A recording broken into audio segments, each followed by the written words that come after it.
روز جاری طبق فراخوان قبلی که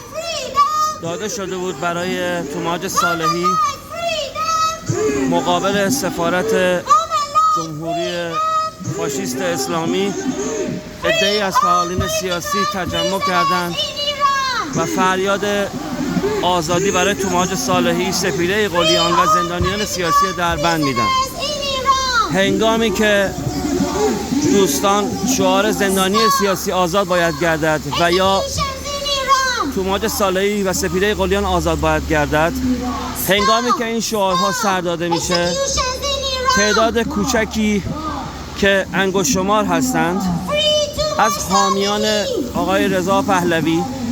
و فرح پهلوی، یاسمین پهلوی در اون طرف ایستاده اند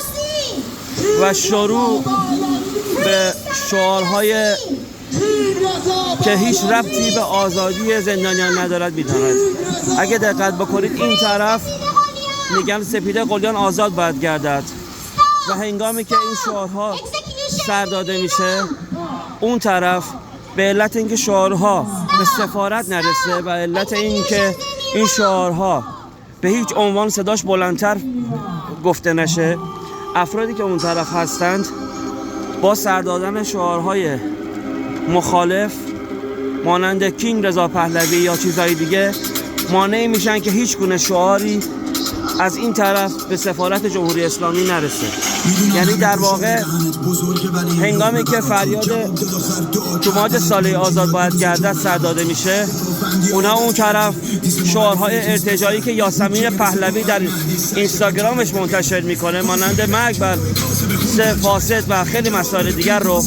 بیان میکنن تا مانع از فریاد شعار فعالین سیاسی که در اینجا حضور دارن برای آزادی توماج صالحی و فریاد میزنن بشن. شرم‌آور این کار.